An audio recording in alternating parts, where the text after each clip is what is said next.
Victim Shahinur Begum পেশায় একজন গৃহিণী। ভিকটিমের স্বামী মোহাম্মদ জাকির হোসেন কৃষিকাজ করে জীবিকা নির্বাহ করে আসছিল। ভিকটিমের স্বামীর সাথে পূর্ব থেকেই জমিজমা নিয়ে আসামিদের সঙ্গে বিরোধ চলে আসছিল। ঘটনার দিন গত ৪ জানুয়ারি আনুমানিক বিকেল ৫ ঘটিকায় আসামিগণ পূর্ব পরিকল্পিতভাবে দেশীয় অস্ত্র রামদা, বেকিদা, লোহার রড, হাতুড়ি, বাঁশের লাঠি নিয়ে ভিকটিমের উঠানে প্রবেশ করে। বাদী ও ভিকটিম সহ পরিবারের অন্যান্য সদস্যদের অকথ্য ভাষায় গালিগালাজ করতে থাকে। এক পর্যায়ে ১ নম্বর আসামি মন্টু তালুকদারের হুকুমে ২ নম্বর আসামি পল্টু তালুকদারের হাতে থাকা রামদা দিয়ে ভিকটিমের ছেলের মাথায় সজোরে কোপ মারে। উক্ত কোপের ফলে তার মাথার ডান পাশে লাগা গুরুতর রক্তাক্ত হাড়কাটা জখম হয় এবং সে মাটিতে লুটিয়ে পড়ে। তখন ভিকটিম তার ছেলের চিৎকারে তাকে রক্ষা করতে গেলে ১ নম্বর আসামির হাতে থাকা রামদা দিয়ে হত্যার উদ্দেশ্যে ভিকটিমের মাথায় ডান পাশে সজোরে কোপ মেরে মাথার ডান পাশে হাড়কাটা জখম ও গভীর ক্ষতের সৃষ্টি করে। উক্ত মারপিটের ফলে ভিকটিমের মাটিতে লুটিয়ে পড়লে অন্যান্য আসামিদের হাতে থাকা লোহার রড, বাঁশের লাঠি দিয়ে ভিকটিমের শরীরে বিভিন্ন স্থানে এলোপাথারিভাবে মারপিট করে নীলাফুল জখম করে।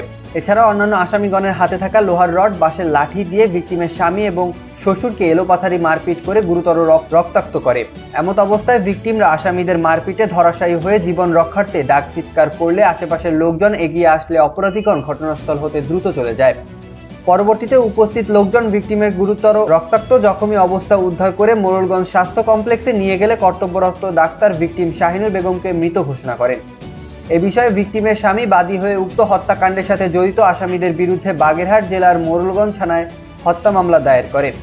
এমন নির্মম হত্যাকাণ্ড বিভিন্ন জাতীয় ও স্থানীয় ইলেকট্রনিক্স ও প্রিন্ট মিডিয়া সহ সামাজিক যোগাযোগ মাধ্যমে প্রচারিত হয় এবং জনমনে ব্যাপক চাঞ্চল্যের সৃষ্টি করে। ঘটনাটি জানতে পেরে র‍্যাব ৬-এর একটি আভিযানিক দল ছায়া তদন্ত শুরু করে এবং চাঞ্চল্যকর হত্যার সাথে জড়িত আসামিদেরকে গ্রেফতারের লক্ষ্যে অভিযান অব্যাহত রাখে।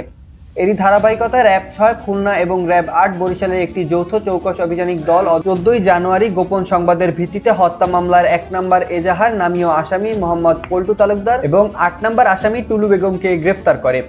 প্রাথমিক জিজ্ঞাসাবাদে আসামিদ্বয় হত্যার সাথে জড়িত থাকার বিষয়টি স্বীকার করে গ্রেফতারকৃত আসামিদেরকে বাগেরহাট জেলার মোড়লগঞ্জ থানায় হস্তান্তর করা হয়।